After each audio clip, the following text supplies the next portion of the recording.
En el nombre del Padre, y del Hijo, y del Espíritu Santo. Amén. Ave María Purísima, sin pecado concebida. Estimados, continuamos entonces con nuestras clases del compendio del Catecismo.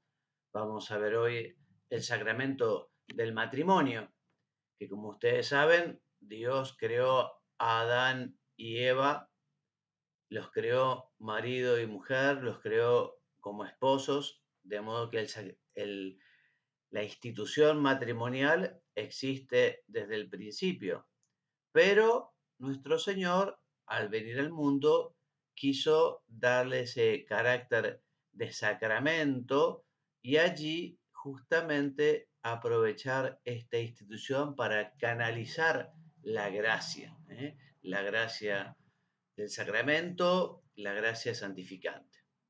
Pero veamos qué dice el compendio. Comienza diciendo que Dios ha llamado al hombre y a la mujer en el matrimonio a una íntima comunión de vida y amor entre ellos. De manera que ya no son dos, sino una sola carne. El Génesis nos recuerda que al bendecir a Adán y Eva, Dios les dijo, creced y multiplicaos. Les dio esta tarea junto con la de dominar la tierra. Y esta alianza matrimonial del hombre y la mujer está fundada y estructurada con leyes propias dadas por Dios nuestro Señor. El matrimonio no es una creación de una legislatura, de una Cámara de Diputados o de senadores. El matrimonio no es creación humana. Por eso justamente el hombre, si quiere alcanzar la felicidad, tiene que cumplir con ese orden que Dios ha puesto en el mundo, ese orden en general, ¿no? Y su divina providencia que gobierna nos pide que cumplamos los mandamientos, que vivamos la ley natural, en fin, la ley moral natural. O sea que en la alianza matrimonial está ordenada por su propia naturaleza a la comunión y al bien de los cónyuges y a la procreación y educación de los hijos. Tristemente vemos hoy muchas legislaciones que no respetan ese querer de Dios, llegando a uno de los colmos. Leí recientemente una señora mayor que se había casado consigo misma, o sea, ni siquiera con otra persona. La verdad es que es muy triste porque la institución matrimonial en lo civil ha derivado en algo muy lejano al querer de Dios en muchos países. Bueno, Jesús nos ha enseñado que según ese designio original de Dios, esa unión entre hombre y mujer es indisoluble. Y nos lo dijo claro y lo recoge San Marcos en su capítulo 10, lo que Dios ha unido, que no lo separe el hombre. Esta unión está frecuentemente amenazada por la discordia, la infidelidad, en fin, ya con la venida, o con más que con la venida, con el pecado original, cuando Adán y Eva cometieron el pecado original, bueno, ya comienza esa grieta y esa discordia también entre marido y mujer, ¿no? Pero también en la actualidad se ve amenazada por una cultura muy ajena, digamos, y muy lejana muchas veces a lo que es el querer de Dios sobre el matrimonio y la familia, ¿no? La familia está siendo muy atacada con otros modelos que, como decía, se alejan del querer de Dios, se alejan de la naturaleza.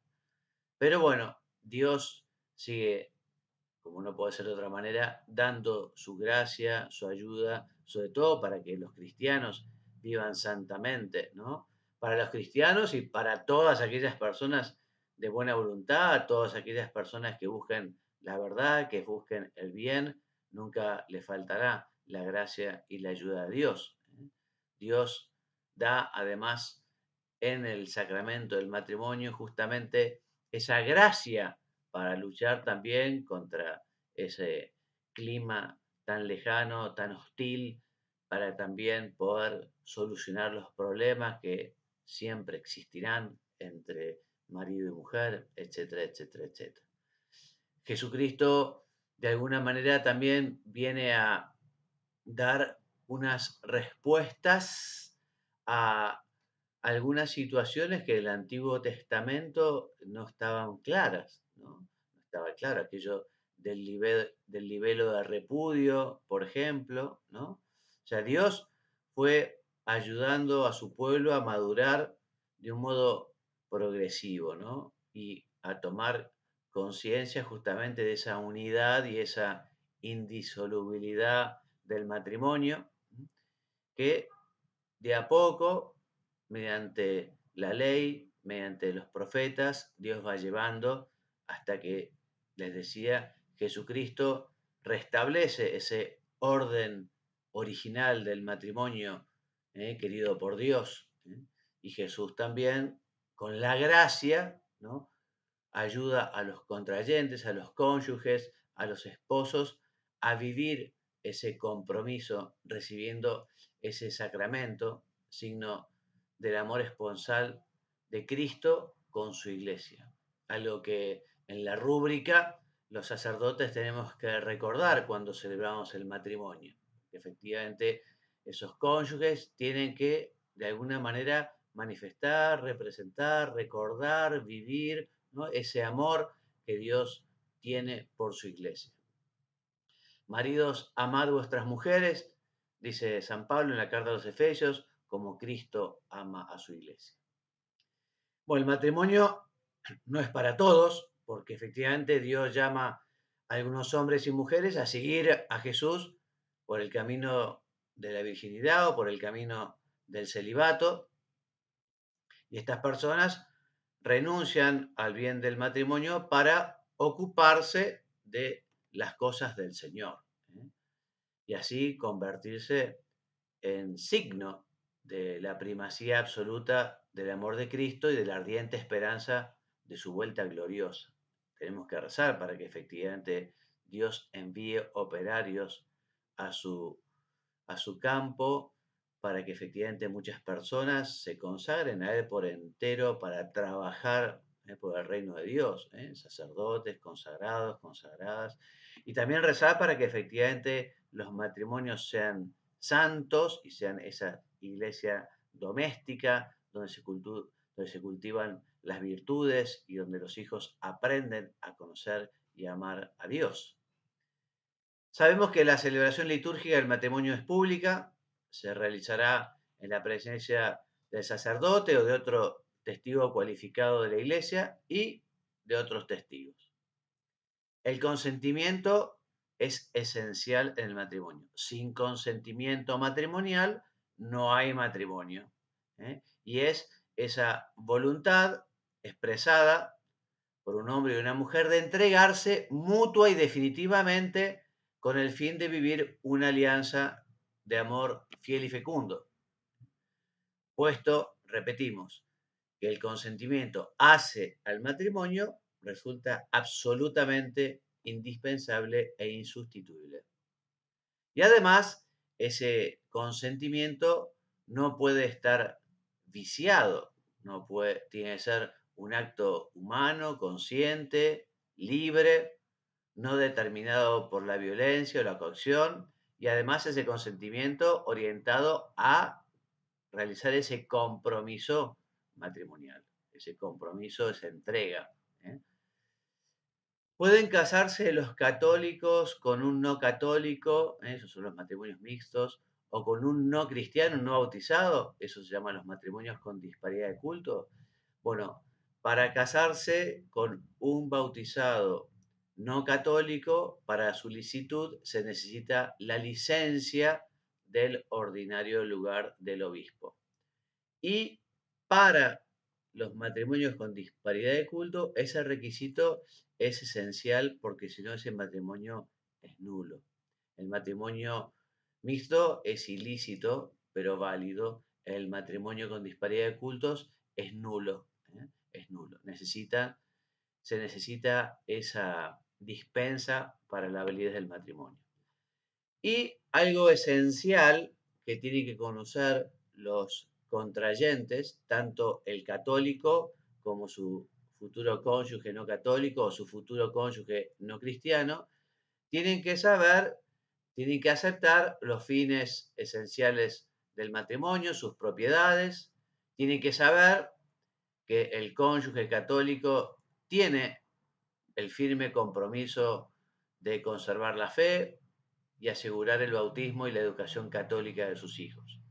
Por lo tanto, el cónyuge que se va a casar con una católica, un varón no católico o no bautizado, tiene que conocer y aceptar, ¿no? Efectivamente, que su cónyuge va a ser fiel, va a ser fiel a la Iglesia Católica, va a ser fiel a su fe y que procurará formar y bautizar a sus hijos.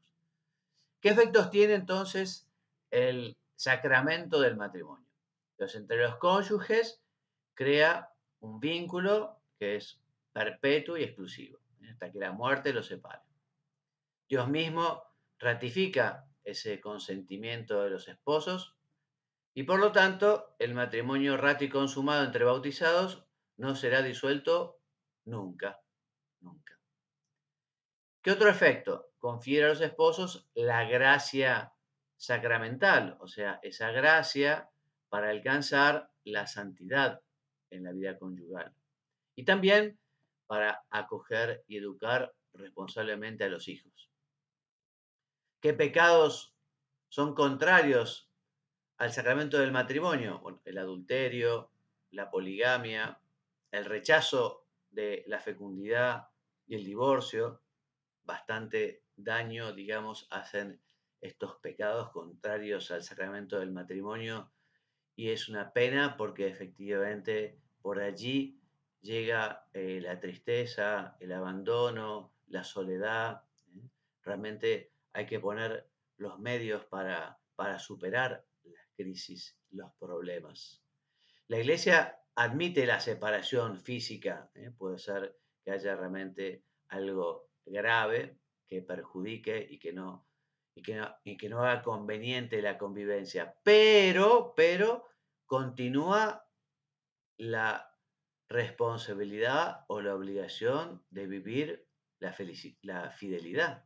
O sea, puedan separarse, vivir en distintos domicilios o tratarse menos, pero, leo, mientras viva el otro cónyuge, no son libres para contraer una nueva unión.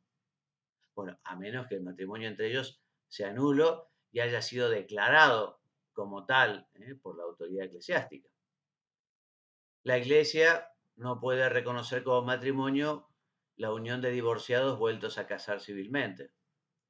Ya lo decía el Señor, lo recoge San Marcos en su capítulo 10, quien repudia a su mujer y se case con otra, comete adulterio contra aquella, y si ella repudia a su marido y se casa con otro, comete adulterio.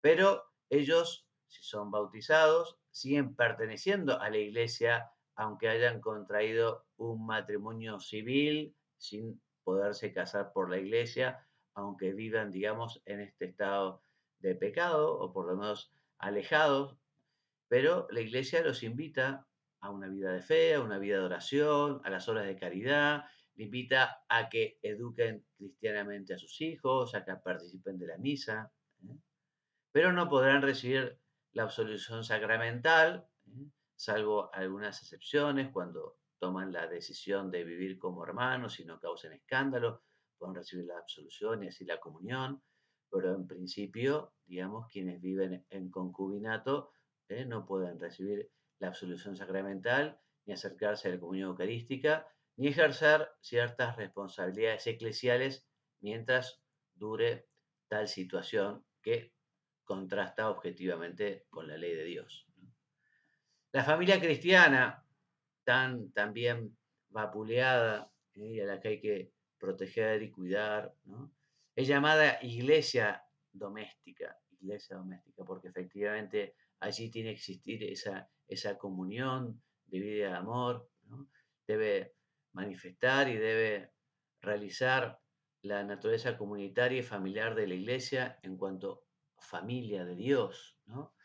Y allí en esta iglesia doméstica, cada miembro según su propio papel, ejerce ese sacerdocio bautismal, ese sacerdocio común, contribuyendo a hacer de la familia una comunidad de gracia y de oración, escuela de virtudes humanas y cristianas y un lugar para el anuncio de la fe de los hijos. Bueno, y así terminamos entonces las enseñanzas más importantes sobre el matrimonio que recoge el compendio del Catecismo de la Iglesia.